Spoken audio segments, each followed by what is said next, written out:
بسم اللہ الرحمن الرحیم۔ کارخانے سے کام چھوڑنے کے بعد میں بڑی پریشان تھی۔ اگر کام نہ چھوڑتی تو وہ ٹھیکیدار میرا جینا حرام کر دیتا، جس سے میں نے ابا کے علاج کے لیے لاکھوں روپے لیے تھے۔ میں نے اسے بغیر بتائے ہی کام چھوڑ دیا۔ اب میں پریشان حال سڑکوں پر بھٹک رہی تھی۔ یہ بات میں نے اماں ابا کو بھی نہیں بتائی کہ میں وہاں سے کام چھوڑ چکی ہوں۔ یہی وجہ تھی کہ میں انہیں پریشان کیے بنا ہی کوئی کام کرنے کا سوچ رہی تھی۔ میں نے دیگر فیکٹریوں میں بھی معلومات کی کہ شاید مجھے کام مل جائے، لیکن انہوں نے انکار کر دیا اور کہا کہ ابھی ہماری فیکٹریوں میں جگہ نہیں۔ میں نہیں چاہتی تھی کہ دوبارہ میرا اسی ٹھیکیدار سے سامنا ہو، وہ گندی نیت کا آدمی جو شیطان صفت تھا۔ میں نہیں جانتی تھی کہ وہ اس نیت سے مجھے ادھار پیسے دیتا ہے کہ مجھ سے ایسا کوئی غلیظ مطالبہ کرے گا جو میرے بس میں نہیں ہوگا۔ پھر شام ہو گئی۔ مارے تھکن کے میری دونوں ٹانگیں جواب دے گئی تھی۔ میں ایک درخت کے نیچے بیٹھ گئی۔ پریشانی میرے چہرے سے عیاں تھی۔ شکر تھا کہ یہاں پر لوگوں کا آنا جانا نہیں تھا، اسی لیے کسی کی نظر بھی مجھ پر نہیں پڑی تھی۔ ابھی میں اپنا سر پکڑے بیٹھی تھی کہ اچانک کسی نے میرے کندھے پر ہاتھ رکھا۔ خوف کے مارے میں اچھل پڑی، کیونکہ یہ لمس بڑا ہی عجیب و غریب تھا جو میں نے محسوس کیا تھا۔ جیسے ہی میں پلٹی تو حیران رہ گئی۔ میرے پیچھے ایک عورت کھڑی تھی۔ اس کی سفید سی آنکھیں اندھیرے میں چمک رہی تھی۔ کیا ہوا؟ کیوں پریشان ہو؟ وہ بڑی ہمدردی سے مجھ سے پوچھ رہی تھی۔ ایک اجنبی عورت کے منہ سے اتنی ہمدردی دیکھ کر میں تو حیران تھی۔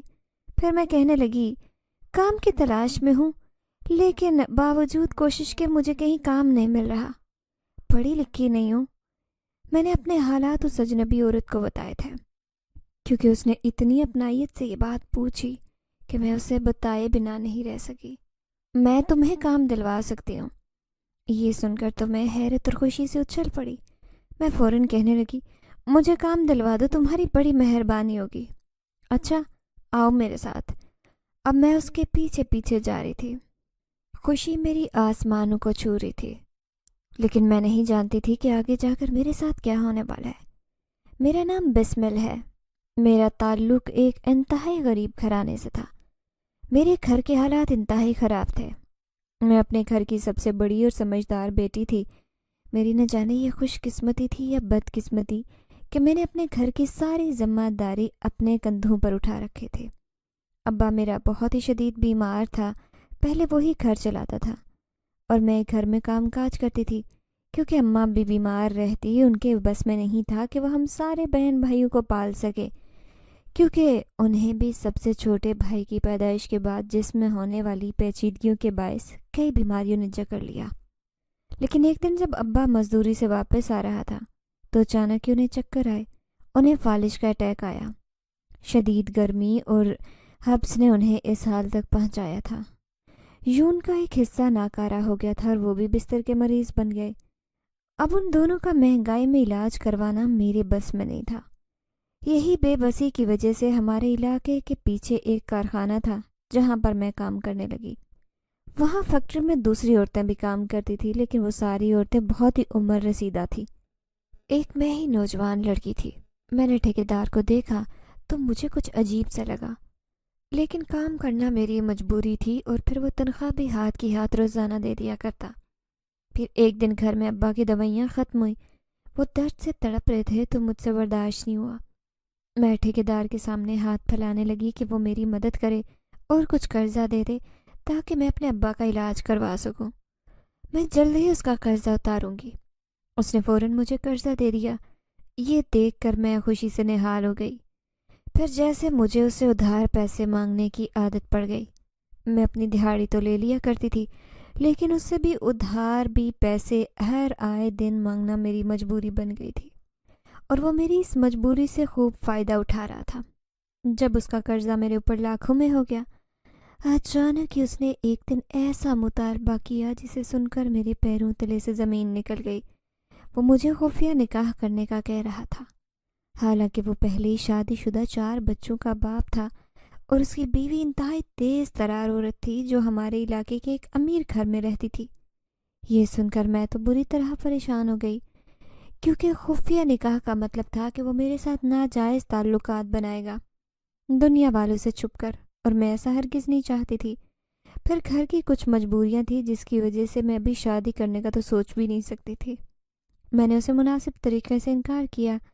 وہ غصے میں آ کر دھمکیاں دینے لگا، جتنا پیسہ میں نے تم پر لٹایا ہے اتنا کسی اور لڑکی پر لٹاتا تو آج وہ میرے بستر پر ہوتی۔ وہ مجھے غلیظ باتیں کہہ رہا تھا۔ میں اس کی باتوں پر سہم گئی۔ میں غریب گھر کی لڑکی تھی، گھر کی مجبوریوں کے باعث ہی گھر سے نکلی تھی۔ ڈر کے مارے دوسرے ہی دن میں نے کام پر نہ جانے کا فیصلہ کیا اور دوسری جگہ کام ڈھونڈنے لگی۔ یہ تو اس عورت کی مہربانی تھی جو مجھے کام پر لگوانے کے لیے لے کر جا رہی تھی۔ پھر وہ آبادی سے دور ایک گھر کے پاس لے آئی۔ یہ گھر نہیں بلکہ کوئی محل تھا۔ اتنا خوبصورت بنگلہ، ہماری بستی میں تو سارے ہی غریب لوگ رہتے تھے۔ یہ بنگلہ نہایت شاندار طریقے سے بنایا گیا تھا۔ اب میرے ہاتھ پاؤں ٹھنڈے ہونے لگے۔ یقیناً اس گھر میں رہنے والے لوگ بھی بہت نخرے والے ہوں گے، بہت امیر۔ نہ جانے وہ مجھے کام پر رکھیں گے یا نہیں۔ عورت نے مجھے اندر جانے کا اشارہ کیا تھا۔ وہ خود بھی اندر ہی جا رہی تھی، لیکن یہاں آ کر روشنی میں نے اس عورت کو دیکھ لیا۔ بڑا ہی عمدہ لباس پہن رکھا تھا، لیکن عورت بڑی کالی کلوٹی اور عجیب سی تھی۔ اس کے کالے ہاتھوں میں سونے کے زیورات چمک رہے تھے۔ میں ان کی خوبصورتی دیکھ کر حیران تھی۔ پھر وہ مجھے چھوڑ کر نہ جانے کہاں غائب ہو گئی۔ میں تو سہم کر ادھر ادھر دیکھنے لگی کہ اچانک ایک بھاری آواز میرے کانوں میں آئی، کون ہو تم اور یہاں کیا کر رہی ہو؟ میں ڈر کر اچھل پڑی۔ میرے سامنے خوبصورت نوجوان کھڑا تھا جو مجھے بڑی دلچسپ نظروں سے دیکھ رہا تھا۔ اس کی آنکھیں اس قدر خوبصورت تھی کہ میں دم بخود رہ گئی۔ میں نے آج تک اپنی زندگی میں اتنا خوبصورت نوجوان نہیں دیکھا تھا۔ گھبرا کر نظریں جھکاتی میں اسے کہنے لگی، میں یہاں کام کی تلاش میں آئی ہوں۔ مجھے کوئی عورت یہاں لے آئی ہے۔ کیا آپ کو کسی کام والی کی ضرورت ہے؟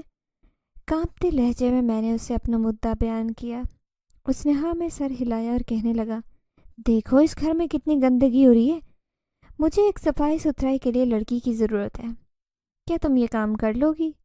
میں نے فوراً کہا، کیوں نہیں، میں ہر کام کرنا جانتی ہوں۔ میں تو کھانا بھی پکا سکتی ہوں، صفائی بھی، اور کپڑے وغیرہ بھی، ہر کام کر سکتی ہوں۔ میں جلدی جلدی اسے اپنی خوبیاں بتا رہی تھی۔ یہ سن کر وہ مسکرایا۔ اس کی مسکراہٹ میں بھی بڑی ہی کشش تھی۔ میں نظر جھکا کر رہ گئی۔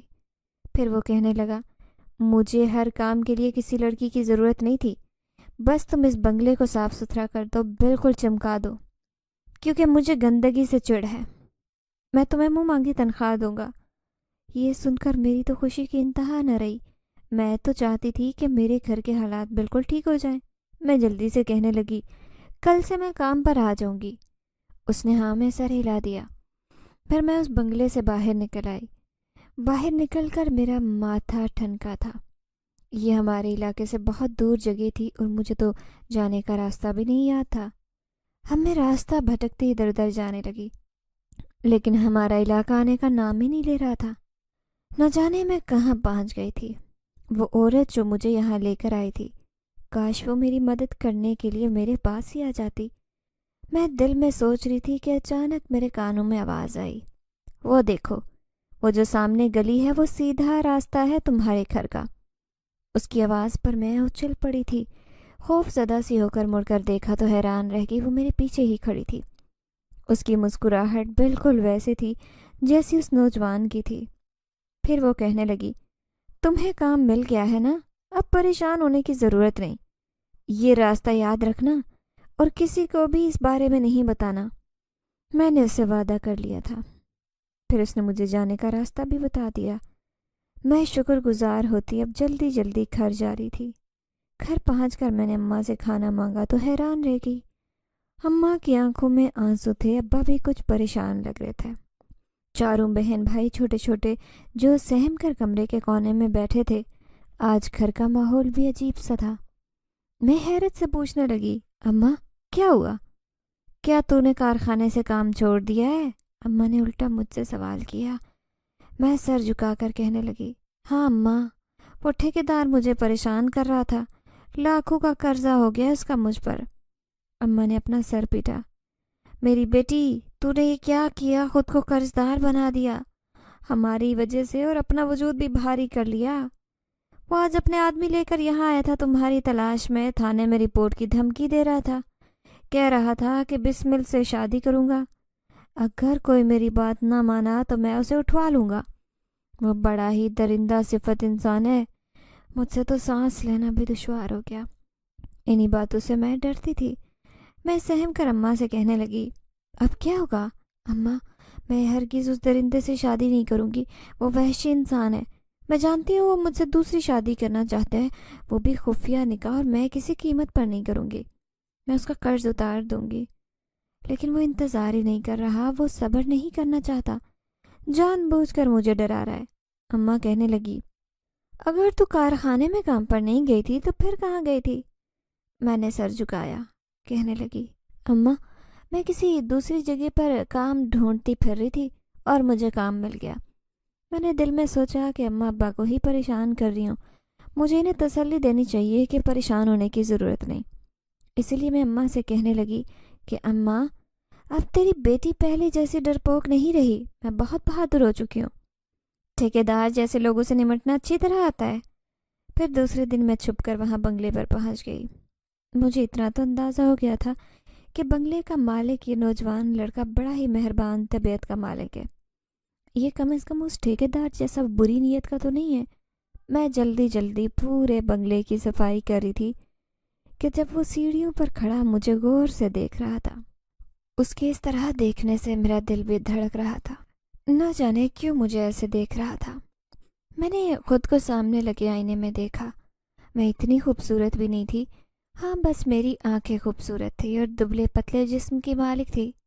پھر وہ مجھے ایسے کیوں دیکھ رہا ہے؟ مجھے شرم سی آنے لگی۔ کافی کم وقت میں نے پورے گھر کی صفائی کر دی۔ بنگلہ ایسے ہی چمک رہا تھا۔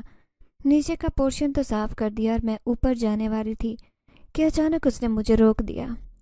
بس اب اس اوپر کی صفائی کا کرنا، اس کا نرم لہجہ بڑا ہی مہربان تھا۔ میں نے مالک کا شکریہ ادا کیا۔ اب تم جا کر آرام کر لو، اس نے سامنے کمرے کی طرف اشارہ کیا۔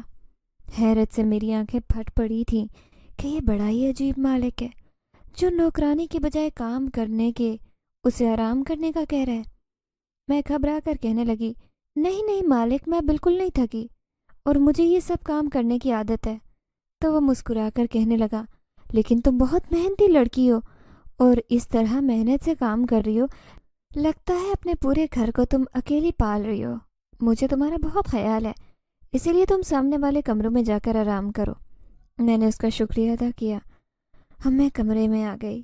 کمرہ تھا یا کوئی جنت، سچ میں بڑا ہی پرسکون، نرم و گداز، رنگین پردے جو آنکھوں کو رونق بخش رہے تھے۔ میں ایسے لیٹی کہ مجھے کچھ ہوش نہیں رہا، نہ جانے کتنے گھنٹے بعد میری آنکھ کھلی۔ میں نے اپنے جسم کو بہت کمزور محسوس کیا۔ میں ایک جھٹکے سے اٹھ کھڑی ہوئی۔ میں تو یہاں بنگلے کے ایک کمرے میں سو رہی ہوں۔ میں نے دیکھا رات کے اندھیرے چاروں طرف پھیل گئے تھے۔ خوف کے مارے میرے رونگٹے کھڑے ہو گئے۔ اس کا مطلب ہے کہ رات ہو گئی ہے اور میں اب تک گھر نہیں گئی۔ کیا سوچے گا مالک میرے بارے میں کہ میں کتنی دیر سے سوئے جا رہی ہوں؟ جیسے ہی اٹھ کر باہر آئی تو کچن سے آنے والی کھانے کی خوشبو نے میرا استقبال کیا۔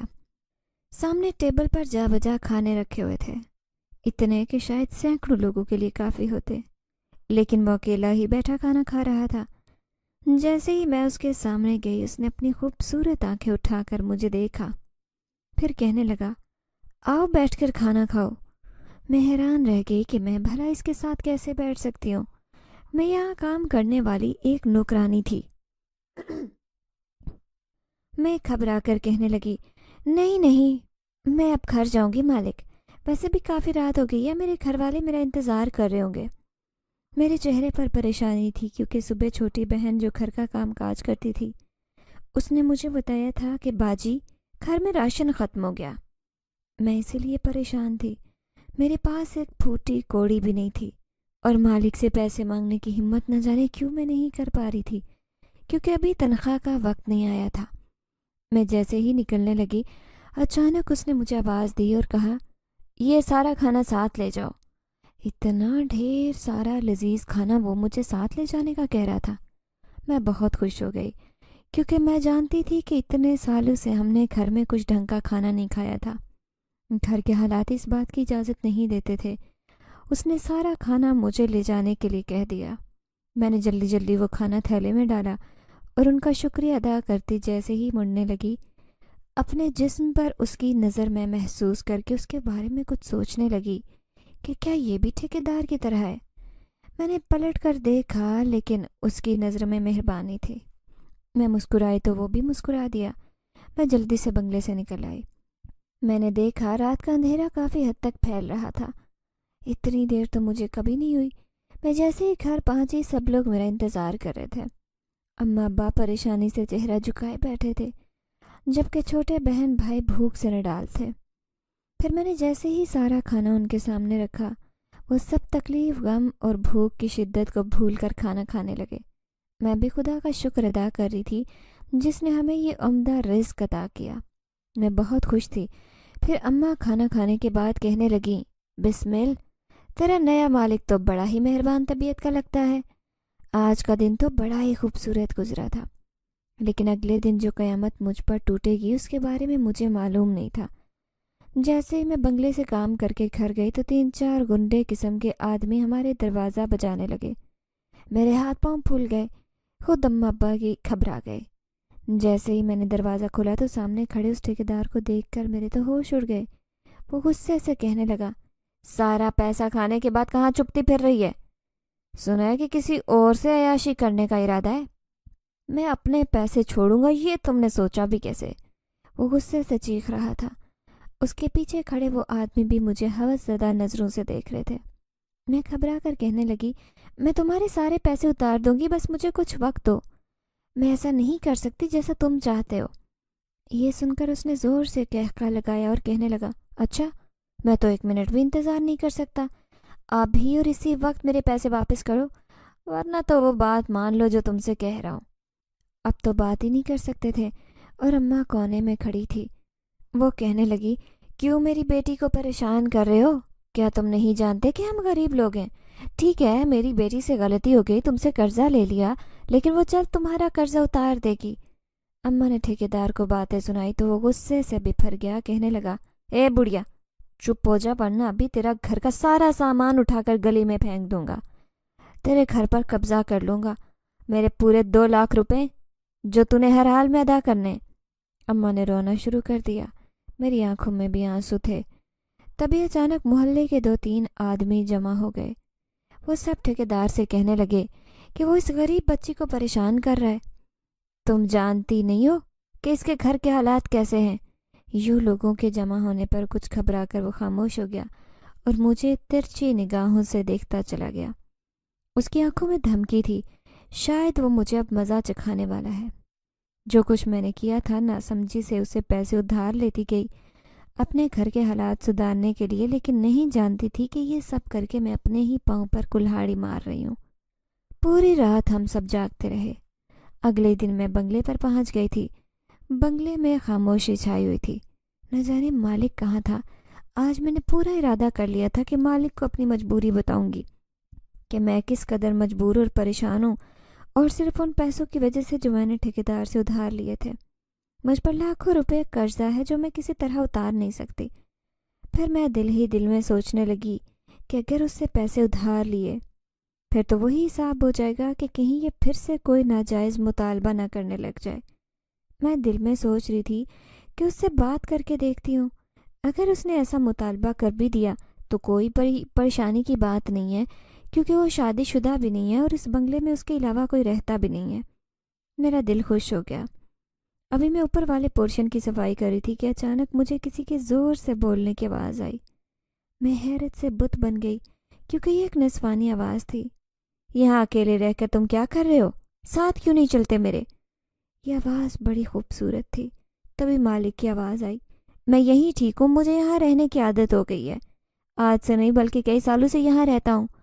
پھر وہ لڑکی کہنے لگی، میں تمہارا انتظار کر کر کے تھک گئی ہوں، کب تک انتظار کروں؟ اب تمہیں میرے ساتھ چلنا ہوگا۔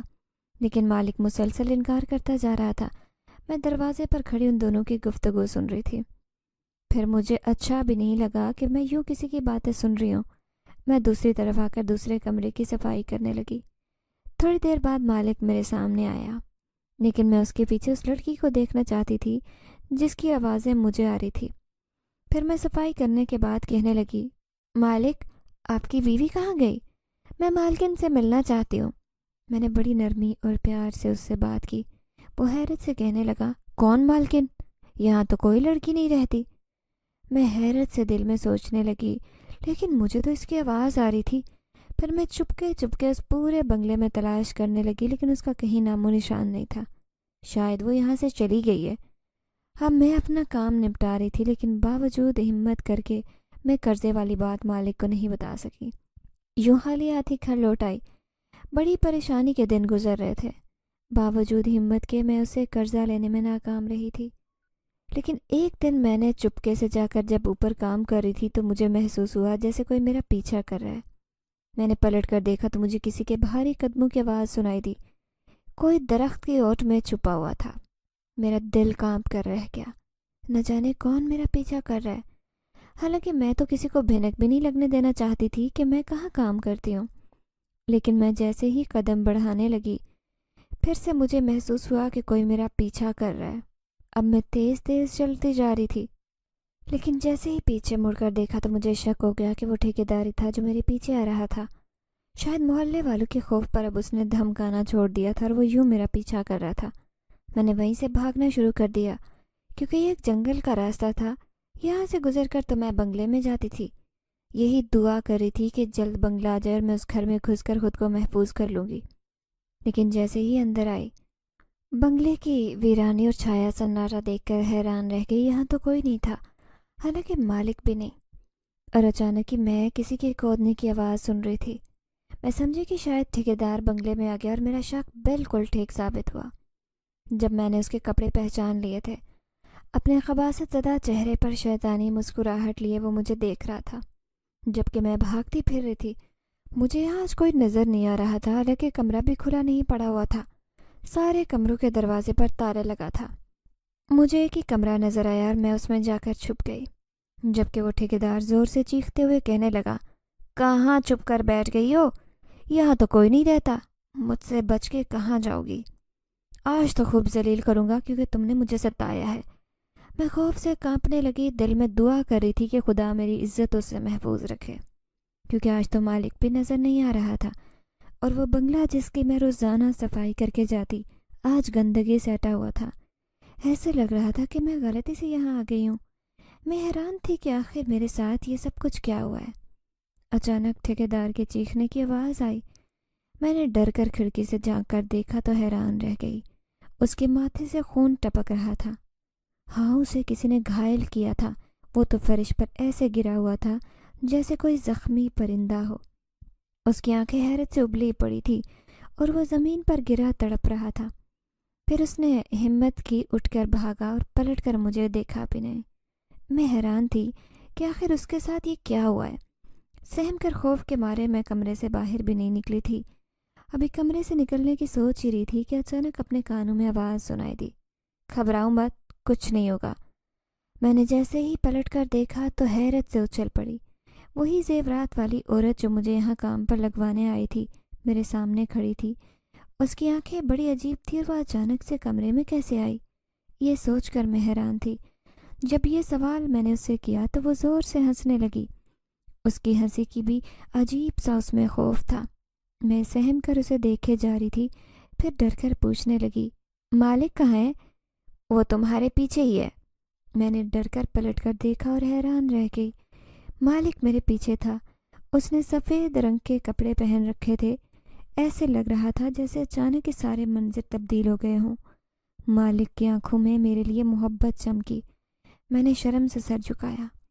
میں نے عورت کی طرف دیکھا تو مسکراتے ہوئے کہنے لگی، وہ تمہاری مدد کرنے ہی آیا تھا، کیا تمہیں اچھا لگا؟ میں نے ہاں میں سر ہلا دیا۔ پھر میں کہنے لگی، لیکن جب میں یہاں اندر آئی تھی تو یہاں کوئی بھی نہیں تھا، پھر آپ دونوں اچانک میرے سامنے کیسے آئے؟ یہ سن کر وہ عورت بڑے عجیب سے انداز میں مسکرائی اور کہنے لگی، ہاں وہ ضروری کام سے گیا ہوا تھا، لیکن اس نے مجھے یہاں پر چھوڑا تھا۔ وہ پہلے سے ہی جانتا تھا کہ آج تمہارے ساتھ کیا ہونے والا ہے، اس لیے جب وہ آدمی یہاں اندر آیا تو وہ بھی یہاں آ گیا۔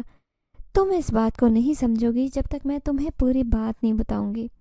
میں حیرت زدہ رہ گئی، ہر بات جاننا چاہتی تھی، تبھی اسے کہنے لگی، لیکن آپ مجھے بتائیں تو صحیح کہ آخر وہ یہاں آئے کیسے؟ وہ غور سے دیکھتی رہی، پھر کہنے لگی، تم جانتی ہو اس بنگلے میں کوئی بھی نہیں رہتا، صرف ہم دونوں ماں بیٹے رہتے ہیں۔ یہ بات تم بھی نہیں جانتی ہوگی کہ ہم انسان نہیں بلکہ جنات ہیں۔ اس دن جب تم راستے میں بیٹھ کر رو رہی تھی، ہم دونوں کسی محفل سے واپس آ رہے تھے۔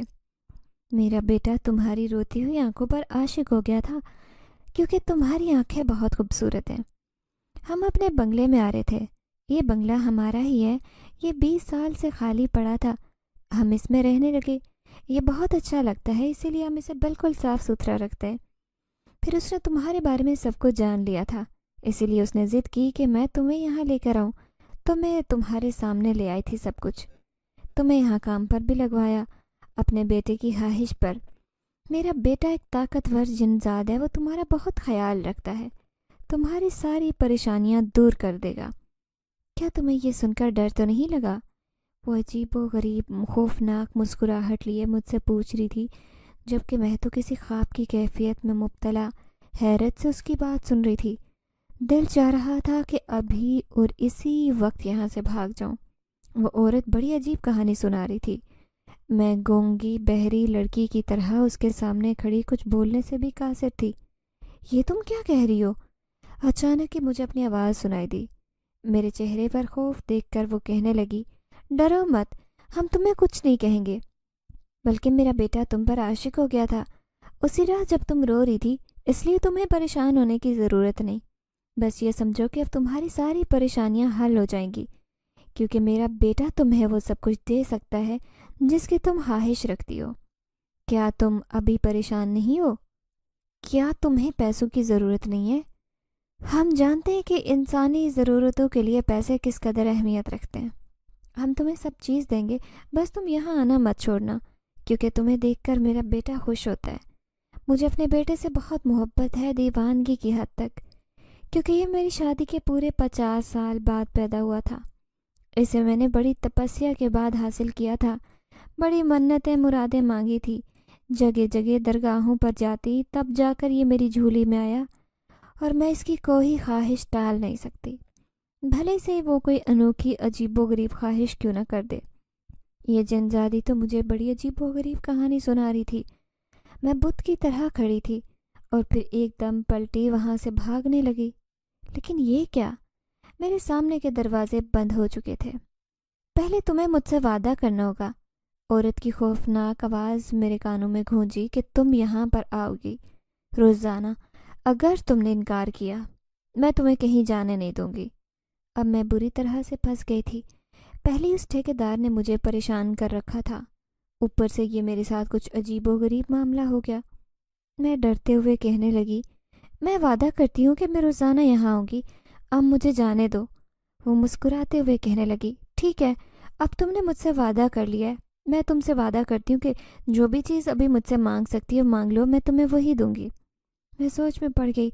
فی الحال مجھے پیسوں کی ضرورت تھی تاکہ میں اس کا قرضہ دے سکوں، لیکن اس ٹھیکیدار کے ساتھ کیا ہوا ہے؟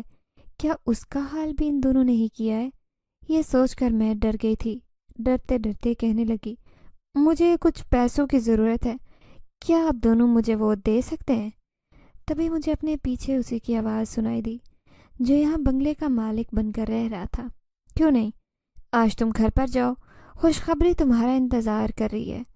ان دونوں نے مجھے یہاں سے جانے کی اجازت دے دی، اس شرط پر کہ میں روزانہ یہاں آیا کروں گی۔ میں ڈرتے ڈرتے باہر نکلی، پھر میں نے دوڑ لگا لی، پلٹ کر بھی نہیں دیکھا اور گھر پہنچ کر سانس لیا۔ گھر جاتے ہی اماں سے لپٹ گئی اور رونا شروع کر دیا۔ اماں حیرت سے کہنے لگی، ارے بیٹی، رونے کی کیا ضرورت ہے؟ آج تو تمہاری خوشی کا دن ہے۔ دیکھو، کوئی ہمارے دروازے پر آیا تھا، یہ لفافہ رکھ کر گیا ہے، جانتی ہو اس میں کیا ہے؟ اس میں پیسے بھرے، اب تم آرام سے اس کا قرضہ اتار دینا، اس شیطان آدمی کا جو دن رات ہمیں پریشان کرتا ہے۔ میں نے وہ لفافہ کھول کر دیکھا، اچانک کہ اس جن ذات کی آواز میرے کانوں میں گونجی تھی کہ میں جیسے ہی گھر جاؤں گی تو مجھے خوشخبری ملے گی، اور وہ خوشخبری میرے سامنے تھی۔ اب میں نے اپنے آنسو صاف کر لیے تھے، ایسے لگ رہا تھا جیسے میری ساری پریشانی حل ہو گئی ہو۔ میں دل میں سوچنے لگی کہ میں اس سے اپنی بہت ساری خواہشات پوری کر سکتی ہوں۔ اس میں کوئی مذائقہ نہیں، اگر وہ میری مدد کرنا چاہتے ہیں۔ میں تو دل ہی دل میں خوش ہو رہی تھی۔ پھر میں نے 2 لاکھ روپے لیے اور آدھے پیسے اماں کے حوالے کیے۔ میں ابا کا علاج بہت اچھے سے کروانا چاہتی تھی۔ میں دل ہی دل میں بہت سارے منصوبے بنا چکی تھی۔ جیسے ہی میں اس ٹھیکیدار کے پیسے دینے گئی تو پتہ چلا کہ وہ ہسپتال میں ہے۔ اب میں کچھ گھبرا گئی، لیکن ہسپتال جانا ضروری تھا اس کے پیسے دینے کے لیے۔ جیسے ہی میں اس کے سامنے گئی، اچانک اس نے میرے سامنے دونوں ہاتھ جوڑ دیے۔ مجھے معاف کر دو، مجھے تم سے کوئی پیسے نہیں چاہیے۔ میں گھبرا کر کہنے لگی، لیکن میں تمہارا قرضہ دینے آئی ہوں۔ اس دن تم نے مجھے بہت پریشان کیا، میں اس بات کو بھلا کر تمہارے سارے پیسے لے آئی ہوں۔ لیکن وہ پیسے لینے سے مسلسل انکار کر رہا تھا۔ اب میں اس کے انکار سے تنگ آ گئی تھی۔ میں باہر نکل کر اس کی بیوی کے پاس آئی۔ یہ تمہارے شوہر کے پیسے، اسے تم ہی رکھ لو۔ وہ کچھ پریشان سی تھی، کہنے لگی، نہ جانے میرے شوہر کو کیا ہو گیا، بار بار ڈر رہے، کہتا ہے کہ مجھے اس سے بچا لو، وہ بہت خوفناک ہے، نہ جانے اس نے ایسی کیا چیز دیکھ لی ہے۔ اب میں ساری بات سمجھ گئی تھی۔ بنگلے میں موجود جنات کا خوف اس کے ذہن پر سوار ہو گیا تھا۔ اس کے ساتھ یہی ہونا چاہیے تھا۔ میرے دل نے فیصلہ کیا کہ یہ اسی لائق ہے۔ پھر میں نے وہ سارے پیسے اس کی بیوی کے حوالے کیے۔ ان میں سے 1 روپیہ بھی میں نہیں رکھنا چاہتی تھی۔ اب میں خود کو بہت مضبوط کر چکی تھی۔ دوسرے دن میں نے بنگلے پر جانے کا فیصلہ کیا، کیونکہ میں اس جن زادی سے وعدہ کر چکی تھی، لیکن آج میں نے اپنا سب سے اچھا جوڑا نکالا۔ میں بہت اچھے سے تیار ہو کر وہاں جانا چاہتی تھی۔ میری چھوٹی بہن مجھے دیکھ کر حیران تھی، کہنے لگی، باجی آپ تو بہت اچھی لگ رہی ہیں، آج تک میں نے آپ کو تیار ہوتے ہوئے نہیں دیکھا، لیکن آج تو آپ پہچان ہی نہیں رہی ہیں۔ یہ سن کر میں مسکرا دی۔ پھر میں گھر سے نکلی اور میرا رخ اسی بنگلے کی طرف تھا۔ جیسے ہی وہاں پہنچی تو حیران رہ گئی کہ گھر میں سارے مہمان جمع تھے، مجھے دیکھنے لگے، لیکن میں یہ دیکھ کر خوفزدہ ہو گئی کہ وہ سب ایک جیسے پہناوے پہنے تھے، بالکل اسی عورت کی طرح، کالے کالے، عجیب و غریب سے، بڑے ہی خوفناک۔ میں یہ دیکھ کر سہم گئی۔ میں تو اس جن زادی سے ملاقات کرنے آئی تھی کہ وہ بہت خوبصورت تھا۔ تبھی وہ جن زادی میرے سامنے آئی اور کہنے لگی، ہم سب تمہارا انتظار کر رہے ہیں، دیکھو آج میں تمہیں سب سے ملوانا چاہتی ہوں، یہ سبھی ہمارے قبیلے کے جنات ہیں، یہ تمہارا انتظار کر رہے ہیں۔ یہ دیکھ کر میں خوف زدہ ہو گئی۔ میں ان کے سامنے سر جھکائے بیٹھی تھی، تبھی ایک جن زادی کہنے لگی، کیا سچ میں ہی یہ تمہارے بیٹے کے ساتھ شادی کرنے کے لیے راضی ہے؟ ہمیں تو نہیں لگتا۔ یہ سن کر تو میرے پیروں تلے سے زمین نکل گئی کہ وہ اتنی عجیب بات کیوں کر رہی ہے۔ تبھی وہ جن زادی کہنے لگی، کیوں نہیں، یہ ہماری ہر بات مانیں گی، اس نے ہم سے وعدہ کیا ہے، بدلے میں ہم اس کی ساری پریشانیاں دور کریں گے۔ یہ سن کر خوف کے مارے میں بت بن گئی، جبکہ وہ جن زادہ سامنے کھڑا تھا، مجھے دلچسپ نظروں سے دیکھ رہا تھا۔ وہ بھی بہت خوبصورت تھا، اس کی آنکھیں مسلسل مجھے دیکھے جا رہی تھی۔ اچانک یہ میرے ذہن میں اس دن کی بات آئی کہ اس دن وہ جن زادہ کس سے بات چیت کر رہا تھا۔ کیا سچ میں کوئی دوسری لڑکی تھی یا وہ کوئی ایسی جن زادی تھی جو اس سے محبت کرتی تھی؟ یہی سوچ کر میں پریشان ہو گئی۔ اب مجھے یہاں سے چلے جانا چاہیے، معاملہ بہت بڑھ گیا ہے۔ میرا ذہن تو یہاں پر ہرگز بھی نہیں مانتا تھا، بلکہ میں مسلسل خوف کے مارے نہ جانے کیا سوچے جا رہی تھی۔ وہ جن زادی تبھی کہنے لگی، تم سب کے سامنے کہو کہ تم میرے بیٹے سے شادی کرو گی، اسی بات پر میں تم سے خوش ہو جاؤں گی۔ میں کہنے لگی، ٹھیک ہے، مجھے کوئی اعتراض نہیں، میں نے اپنا فیصلہ سنا دیا تھا، اگر اماں ابا کا علاج ہو سکتا ہے اور ہمارے گھر کے حالات ٹھیک ہو سکتے ہیں تو مجھے کوئی اعتراض نہیں ہوگا۔ میں یہ سب سوچ کر اپنے آپ کو راضی کر چکی تھی۔ پھر جیسے ہی میں وہاں سے آنے لگی، اچانک مجھے اپنے پیچھے کسی کی آواز سنائی دی۔ کوئی میرے پیچھے پیچھے آ رہا ہے، یہ دیکھ کر میں خوف زدہ ہو گئی، لیکن جیسے ہی پلٹی تو حیران رہ گئی۔ وہ ایک سفید لباس والی لڑکی تھی جس کے بال بہت لمبے تھے۔ وہ اتنی خوبصورت تھی جیسے چاند کا ٹکڑا ہو۔ میں حیرت سے اسے دیکھے جا رہی تھی۔ میں کہنے لگی، تم کون ہو؟ وہ کہنے لگی، میں وہی ہوں جس سے تم شادی کرنے کے خواب دیکھ رہی ہو۔ دیکھو تم یہ سب نہ کرو، بہت نقصان میرا ہوگی، اس سے میں محبت کرتی ہوں، جو تم سے شادی کرنا چاہتا ہے۔ کیا مطلب؟ میں حیرت سے اچھل پڑی، کیونکہ وہ تھی ہی اتنی خوبصورت کہ مجھے تو یقین ہی نہیں آ رہا تھا۔ یہ کون ہے؟ کیا یہ سچ میں جن زادی ہے؟ پھر وہ کہنے لگی، تم کیا سمجھتی ہو کہ میں اتنی خوبصورت نہیں؟ تم نے میرا اصل روپ نہیں دیکھا۔ اسی طرح اس جن ذات کا بھی جو تمہارے سامنے خوبصورت نوجوان کا روپ دھارے آیا ہے، جس دن تم نے اس کی اصلیت دیکھ لی تو تم خود بھی اس کی طرف دیکھنا چھوڑ دو گی۔ اس لیے اس کا پیچھا چھوڑ دو اور اس سے کہو وہ مجھ سے شادی کر لے، کیونکہ میں اس سے شادی کرنا چاہتی ہوں۔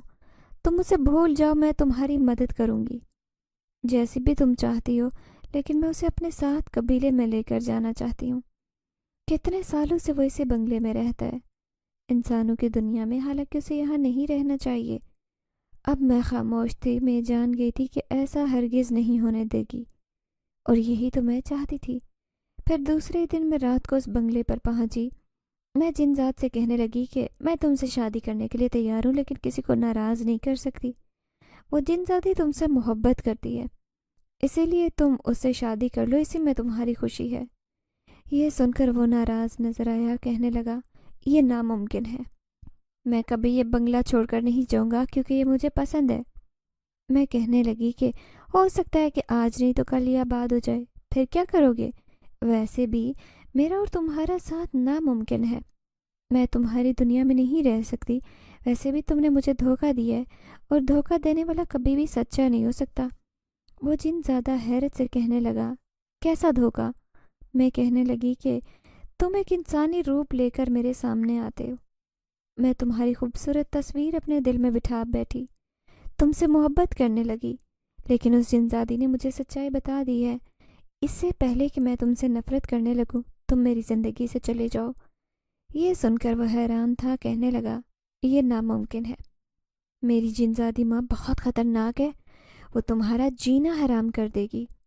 میں اداسی سے کہنے لگی، زندگی پہلے ہی مجھ پر بھاری ہے، بہت بوجھ محسوس کرتی ہوں، اب اگر مر بھی گئی تو مجھے کوئی غم نہیں۔ یہ سن کر وہ حیران رہ گیا۔ پھر جیسے ہی میں اس بنگلے سے نکلنے لگی، اچانک اس کی ماں نے میرا راستہ روک لیا۔ وہ خوفناک روپ لے کر میرے سامنے تھی۔ میں اسے دیکھ کر ڈر گئی اور کہنے لگی، تم نے مجھ سے وعدہ کیا تھا۔ میں سر جھکا کر کہنے لگی، میں نے تم سے وعدہ کیا تھا، لیکن میں کسی کا دل نہیں دکھانا چاہتی۔ تمہارے قبیلے کی ایک جن زادی تمہارے بیٹے سے شادی کرنا چاہتی ہے، بہتر یہ ہوگا کہ تم اسی سے اپنے بیٹے کی شادی کر لو، اس طرح وہ بھی خوش رہے گی اور تم بھی، اس کی زندگی بھی خراب نہیں ہوگی۔ اب وہ دونوں خاموش تھے، پھر اچانک وہ میرے سامنے سے غائب ہو گئے۔ میں پریشان تھی کہ نہ جانے وہ میرے ساتھ کیا کریں گے۔ اب میں گھر آ گئی۔ پھر کئی دن گزر گئے۔ اب میں نے ایک دوسری فیکٹری میں کام ڈھونڈ لیا، میں وہاں پر کام کرنے لگی، لیکن وقت اور حالات نے مجھے بہت بدل دیا تھا۔ اب میں کسی دھوکے کا شکار نہیں ہونے والی تھی، بلکہ محنت کر کے اپنے گھر والوں کو پال رہی تھی۔ لیکن ایک دن کام سے واپس آتے کسی نے مجھے آواز دی۔ میں نے جیسے ہی پلٹ کر دیکھا، یہ وہی خوبصورت جن زادی تھی جس نے لال رنگ کا لباس پہن رکھا تھا اور کافی سارے زیورات بھی۔ میں حیرت سے اسے دیکھ رہی تھی۔ پھر وہ کہنے لگی، تمہاری وجہ سے ہی آج میری شادی ہوئی ہے، مجھے میری محبت مل گئی، اسی لیے میں تمہارا شکریہ ادا کرنے آئی ہوں۔ یہ سن کر مجھے بھی خوشی ہوئی۔ میں نے اسے مبارکباد دی تو وہ کہنے لگی، لیکن تم بہت بڑے انعام کی حقدار ہو، اسی لیے میں تمہیں تمہارا انعام دینے آئی ہوں۔ میں کہنے لگی، مجھے کوئی انعام نہیں چاہیے، بلکہ میں دعا کروں گی کہ تم ہمیشہ خوش رہو۔ میں تیزی سے پلٹ کر آنے لگی، لیکن اچانک ہی مجھے ٹھوکر لگی تو میں نیچے زمین پر جا گری۔ میرے سامنے ہی ایک لال رنگ کا خوبصورت تھیلا پڑا ہوا تھا۔ ایسے لگ رہا تھا جیسے جان بوجھ کر کسی نے مجھے گرایا ہے تاکہ میری توجہ اس تھیلے پر جائے۔ میں نے جیسے ہی تھیلا اٹھا کر دیکھا تو اس میں چمکتے ہیرے جواہرات میں جیسے میری زندگی ہی بدل گئی تھی۔ مجھے حیرانی ہو رہی تھی کہ یہ سب کیا ہے، یہ سب اس نے کیوں کیا۔ میں جانتی تھی کہ وہ جن زادی مجھے انعام دے کر کیوں گئی ہے۔ پھر میں ان سب کو اپنے گھر لے آئی، اور پھر جیسے میرے حالات بدل گئے، ابا کا علاج ہو گیا، انہوں نے مارکیٹ میں ایک بہت بڑی دکان کھولی۔ اماں میری شادی کی تیاریاں کر رہی تھی۔ تبھی میری شادی بڑی دھوم دھام سے ہو رہی تھی۔ پھر میں دلہن بن کر کھڑی تھی جب اچانک ہی مجھے کسی کی شکل نظر آئی۔ یہ وہی جن زادی تھی جس نے میری مدد کی تھی۔ وہ مجھے مبارکباد دے رہی تھی میری شادی کی۔ میں نے مسکرا کر اسے دیکھا۔ وہ آج بھی بہت خوبصورت لگ رہی تھی۔ پھر وہ کہنے لگی، تم ایک انتہائی خوبصورت لڑکی ہو، تمہارا دل سچا ہے، اس لیے تمہیں یہ سب کچھ انعام میں ملا ہے۔ میں خوش ہو کر کہنے لگی، یہ سب تمہاری وجہ سے ہوا ہے۔ حالات بدلنے کی خواہش کس سے نہیں ہوتی؟ ایسی خواہش مجھے بھی تھی، لیکن شاید میرا نصیب اتنا اچھا نہیں تھا۔ لیکن جس طرح سے تم نے میری مدد کی ہے، اس کی وجہ سے میں اپنے حالات بدلنے میں کامیاب ہوئی ہوں۔ میری دعا ہے کہ تم دونوں ہمیشہ خوش رہو۔ اس نے بھی مجھے دعائیں دی۔ پھر میں رخصت ہو کر اپنے شوہر کے گھر آ گئی، کیونکہ میرا شوہر ایک امیر آدمی تھا۔ میں جانتی تھی کہ آنے والی زندگی میری بہت خوبصورت گزرے گی۔ ناظرین، اگر آپ کو آج کی یہ کہانی اچھی لگی ہو تو ویڈیو کو لائک ضرور کریں۔ اگر آپ کو ایسی دہشت ناک، دل کو جکڑ دینے والی کہانیاں پسند ہیں تو ایسی ایک کہانی روزانہ سننے کے لیے ہمارے چینل کو سبسکرائب کریں۔ اجازت چاہتے ہیں، اللہ حافظ۔